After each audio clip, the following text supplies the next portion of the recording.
age has meant very little to Sir Billy Connolly, as throughout his 80 years a youthful exuberance has carried him along.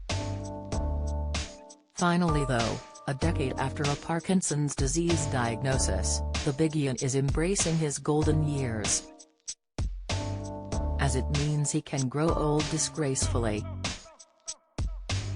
The upside is that people make excuses for you, he laughs. You can pee in the bed. You can leap onto the floor at a wedding and do all sorts of magic steps. To be shameful. Shamefully out of touch but not giving a F. It's wonderful. I've spent a great deal of my life being a boy, being excited by things, and it's done me good. I know lots of people who are dead and they don't know it. They haven't had a funeral. They're just dead. They've given up. They don't get excited by anything anymore.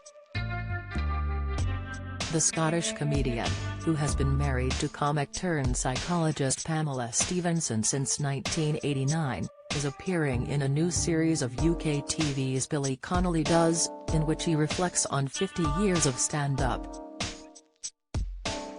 It's a bittersweet time in his life. His many demons have been fought, and the brutal years of booze and cocaine addiction are now outweighed by the nearly 4 decades of sobriety. And the early-stage prostate cancer that reared its ugly head in 2013 hasn't reappeared since treatment. But the Parkinson's disease he was diagnosed with that same year, sadly, is slowly progressing, and the father of 5 can no longer play his beloved banjo. I'm an old guy, he admits in the show. I don't mind it, actually. I have a lovely life.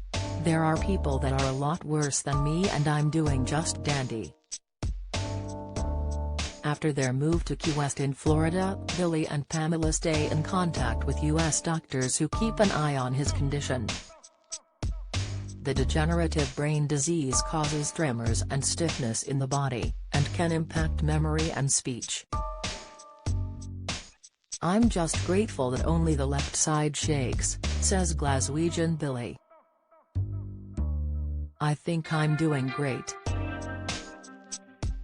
And I'll be in the supermarket and I think, I'm walking good today.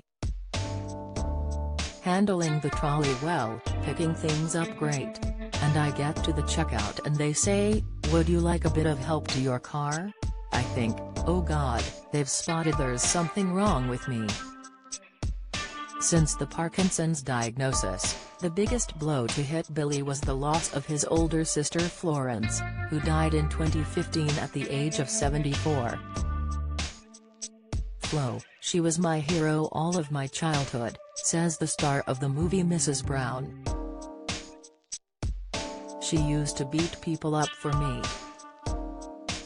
I had blonde hair, I used to get picked on by the bigger boys and she would always appear like the Lone Ranger over the hill. When she died a few years ago I felt a real longing for my sister.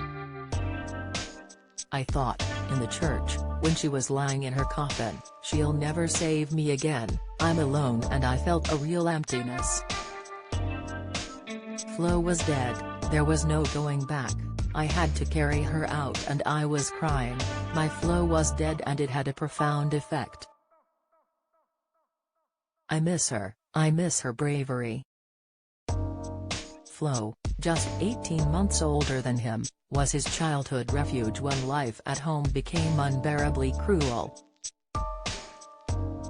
Their mom abandoned them when they were 4 and 6, and his father's sisters Mona and Margaret took them in, with heartbreaking consequences.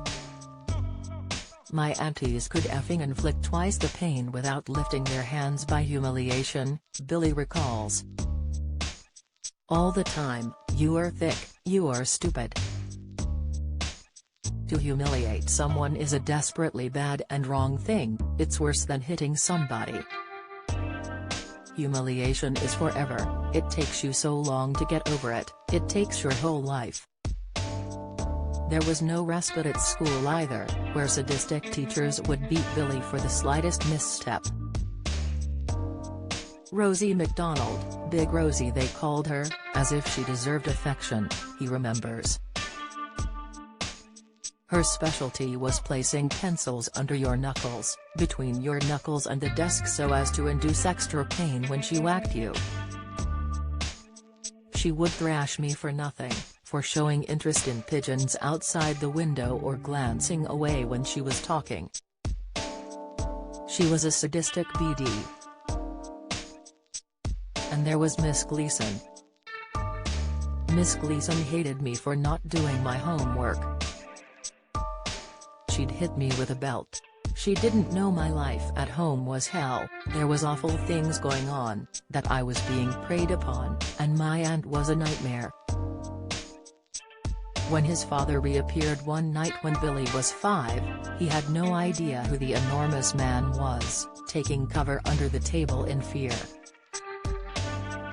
But life was about to get even more harrowing for Billy as the man who was supposed to care for him turned predatory, sexually molesting his son between the ages of 10 and 14 as they shared a bed in a 2-bedroom flat. The shame drove Billy to suicidal thoughts, compounded by the bullying he was receiving from teachers and peers at school. It wasn't until their father had several strokes and was dying in hospital that Billy found the strength to shine a light on the abuse. Until then, even his wife did not know what Billy's father had inflicted on him, and as they pulled up to the hospital car park, it came spilling out. I hadn't thought about it for years, and I had thought it no longer bothered me, Billy wrote in his 2021 book Windswept and Interesting. But at that point, when he was dying, it bothered me terrible. All my sadness and shame and fury came pouring out. As we sat in the car, Pamela listened to me silently. She was obviously shocked and deeply upset on my behalf. We were both crying, and I couldn't bring myself to go to his hospital room to say goodbye. Even now, if I dwell on it, it really gets me down. Rock and roll became a refuge for a young Billy, who was inspired by stars such as Billy Fury and Cliff Richard. He says, they all came, shaking their hips, and I thought, that's what I should be doing. I should be walking onto a stage, that's what I'm made for. That's what happens to all show business people, you go through a dreamland thing when you're young and you say, that could be me, I could do that. The start of everything is the belief that it's real. Billy Connolly Does returns to Gold on Thursday at 9 p.m., with all 3 episodes available as a box set on Sky, Virgin and Now.